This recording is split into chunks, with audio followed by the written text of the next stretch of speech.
زور نہیں دیا کہ یہ معاملات ٹھیک کریں. فار ایگزامپل کوئی جو نئی حکومت آئے گی وہ ریلوے نہیں چلا سکتی, جہاز نہیں چلا سکتی, اسٹیل مل نہیں چلا سکتی, او جی ڈی سی نہیں چلا سکتی. ریلوے کو میں جانتا ہوں جاتے جاتے بھی انہوں نے 40-50 ملین کی کمیشن کا جو جیک مارا ہے کہ امریکن ٹیلر میڈ ٹینڈر کو جو ہیں وہ 150 لوکوموٹیو ان کو دینے جا رہے ہیں, بلکہ فیصلہ ہو چکا ہوا ہے.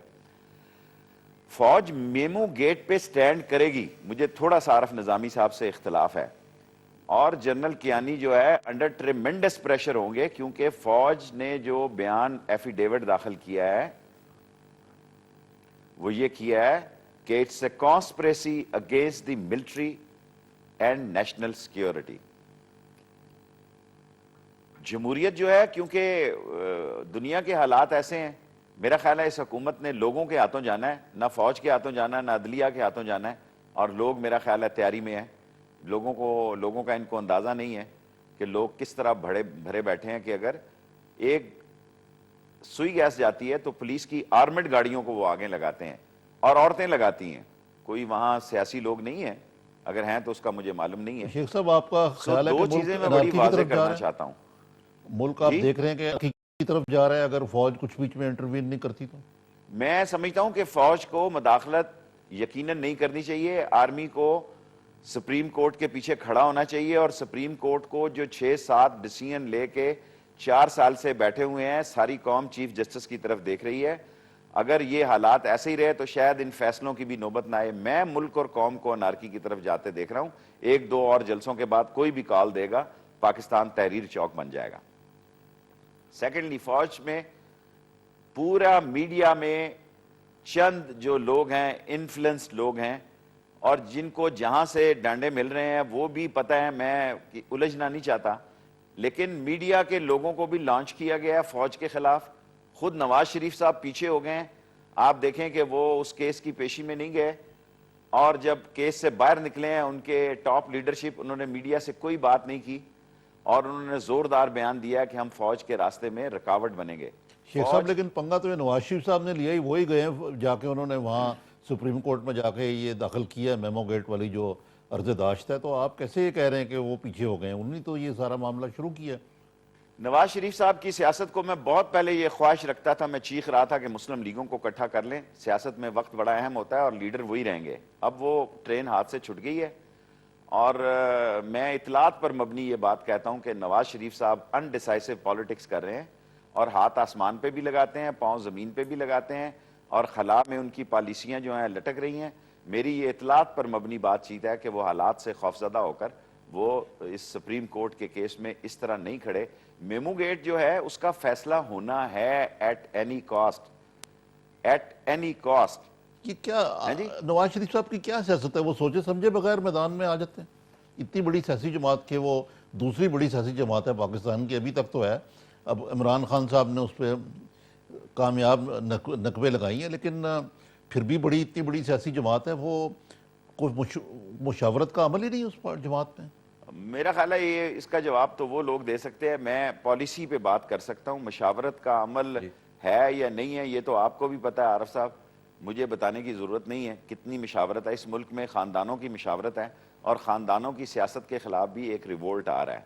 اور وہ لوگ جن کی ان سیاستوں میں گنجائش نہیں تھی, وہ لوگ جو ٹیلنٹڈ تھے اور جن میں صلاحیتیں ہیں, لیکن وہ سمجھتے ہیں کہ یہ لوگ نہیں ہٹیں گے تو ان کے لیے راستہ نہیں بنے گا, وہ لوگ بھی ایکٹیو ہوئے ہیں. میں پالیسی پر آنا چاہتا ہوں. پالیسی یہ ہے کہ فوج کو مشتعل کرنے کی پوری کوشش کی گئی ہے. فوج کو, کیونکہ گورنمنٹ جو ہے موجودہ گورنمنٹ, اس میں جو ہیڈ کر رہے ہیں آصف زرداری صاحب, وہ بہت سمارٹ آدمی ہے. اس نے نواز شریف کے دور میں پکڑائی نہیں دیا. مشرف نے 6 سال پوری کوشش کی, سویز, لندن, ہر جگہ 6 سال تک کوئی 120-22 پیشیاں انہوں نے اپنی میڈیکل گراؤنڈ کی بنیاد پر. میڈیکل گراؤنڈ ان کا بڑا سٹرونگ ویپن ہے یا نہیں ہے اس کا مجھے نہیں پتا, لیکن انہوں نے یہ پوری ایکسرسائز کی کہ بھئی ہمیں, کیونکہ ہم ڈیلیور نہیں کر پا سکے اور ہمیں ایک دفعہ سیاسی طور پر پھر مظلوم بنے, اس میں سمجھتا ہوں ان کو ناکامی ہوگی. اور اگر وہ میمو گیٹ کے سارے معاملات پر اگر کسی کو دیکھیں, جو بھی پینک سوئچ استعمال کرے گا, جو بھی ایمرجنسی سوئچ استعمال کرے گا، اگر گورنمنٹ کرتی ہے جنرل کیانی اور پاشا کے خلاف اس وقت 3 تو اس کے نتائج کیا ہوں گے، اس کے لیے بھی لوگ تیار ہوں گے. اور اگر گورنمنٹ کے خلاف کچھ ہوتا ہے تو میرا خیال ہے گورنمنٹ بھی اپنی اسٹریٹجی جو ہے، ماسٹر مائنڈ اسٹریٹجی جو ہے، وہ چھاتی سے کارڈ لگا کے کھیلنے کی ان کے پاس موجود ہے. سو اس ملک میں اس وقت پہلے صرف 3 شخصیتیں ہوتی تھی، prime minister, president and the army. اب اس ملک میں 6 شخصیتیں ہیں اور 3 گروپ ہیں. 6 شخصیتوں میں ایک گروپ ہے chief of the army staff and general Pasha. Pasha صاحب کا 2-3 مہینے ہوں گے ان کی ریٹائرمنٹ میں، کیانی صاحب کا وقت ہے. یہ ایک پارٹی ہے. دوسری پارٹی پرائم منسٹر اور پریزیڈنٹ اکٹھی ہے، اور پریزیڈنٹ جو ہے اس کو انہیں ایک چابی والا پرائم منسٹر ملا ہے. سو انہوں نے ایسے حالات کو پہلے باہر جا کے اسٹڈی کیا، انہوں نے سمجھا کہ نہیں، یہ لڑائی اندر جا کے لڑی جائے. 3rd گروپ میڈیا اور چیف کا ہے، افتخار صاحب کا. اب چودھری افتخار صاحب کے پاس بڑے سیریس کیسز فیصلے کے منتظر ہیں. رینٹل پاور فیصلہ انتظار کر رہا ہے، NRO فیصلہ انتظار کر رہا ہے، حج سکینڈل فیصلہ انتظار کر رہا ہے، وہ NLC ریلوے، یہ سارے فیصلے NRO کا فیصلہ ہو نہیں گیا شیخ صاحب؟ جی سر، NRO کا تو فیصلہ ہو گیا. ہاں، لیکن اس پر عمل درآمد جو ان کو کہا گیا وہ تو نہیں سنی گئی 17 ججز کی. فیصلہ تو وہ ہوتا ہے کہ اگر فیصلہ ہو جائے اور اسے امپلیمنٹ کر دیا جائے. لیکن شیخ صاحب اگر 17 حکومت ججز نے عمل نہ کرے تو سپریم کورٹ کے پاس کوئی پولیس تو نہیں نا عمل کرانے کے لیے، وہ تو ایگزیکٹو کوئی کرنا ہے نا. اور اگر سپریم کورٹ مارچ کے بعد یہ فیصلہ دیتی ہے تو اس کی کوئی حیثیت بھی نہیں ہے، کیونکہ سوئز کورٹ میں وہ کوئی پھر خط نہیں لکھ سکتے سوئز لا کے مطابق. ویسے تو پیسے 10 روپے بھی نہیں مل سکتے، لیکن اس کیس کی اہمیت کا بھی مارچ سے بڑا تعلق ہے. شیخ صاحب، آپ نے میمو گیٹ کے بارے میں بات کی کہ فوج جو ہے وہ جا کے سپریم کورٹ کے پیچھے کھڑی ہو جائے اور میمو گیٹ کا جو ہے اس کی انکوائری پوری ہونی چاہیے. اب میمو گیٹ کی جو بیسس بنی وہ تو منصور اعجاز کا ایک آرٹیکل بنا جس کے اوپر حسین حقانی صاحب سے استعفیٰ لے لیا گیا.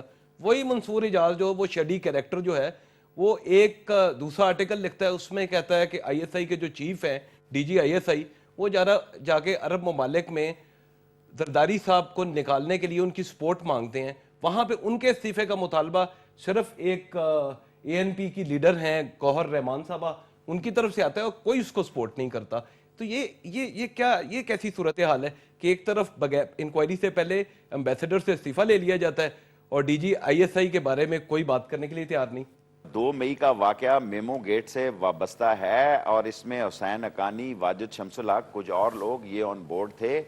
آج پرائم منسٹر نے جو تقریر زوردار کی ہے ویزوں کے بارے میں، اس کی بنیادی وجہ یہ ہے کہ میں نے with proof signature of the prime minister, principal secretary and presidency and the interior ministry یہ ثبوت دیے ہیں کہ جن لوگوں کو یہ ویزے جاری کیے گئے وہی سیو دی چلڈرن کے اصل محرک تھے. انہی لوگوں نے اقبال اور عامر اور شکیل آفریدی ان سب لوگوں کو لانچ کیا. انہی لوگوں نے جن کو ویزے دیے گئے، پہلے 3 ماہ کے ویزے دیے جاتے تھے، اس کو امپاور کیا گیا کہ وہ 1 سال کا ویزا کسی کو بھی دے سکتا ہے. میں پچھلے دور میں اسٹرانگ وزیر تھا، میں 2-3 جرنلسٹوں کو بڑا ضروری سمجھتا تھا کہ ان حالات میں ان کو ویزا دیا جائے، لیکن نہیں کلیئر کرا سکا. بالآخر پریزیڈنٹ کے لیول پر بھی انٹیریئر منسٹری میں گیا تو 10-10 دن کا ویزا ملا، اور اس کی ایکسٹینشن جو ہے دوسری جو ہے وہ 15 دن سے زیادہ نہیں کی گئی.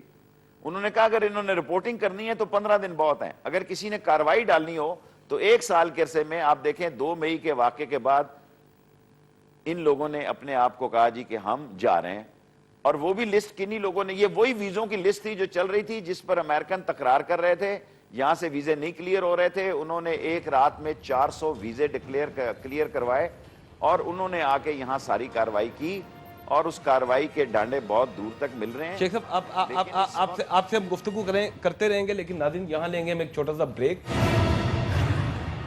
ایک جنگ میں آرٹیکل چھپا تھا، مجھے ڈیٹ تو یاد نہیں، ان کی بیٹی نے لکھا تھا کہ میرے باپ کی بیماری کی وجہ بھی نواز شریف اور مسلم لیگ نون ہے. حالات جو ہیں وہ نواز شریف کا انتظار نہیں کریں گے، کسی کا بھی انتظار نہیں کریں گے. عمران خان صاحب سے بھی بات ہوتی رہتی ہے، دوسرے لوگوں سے بھی ہوتی رہتی ہے.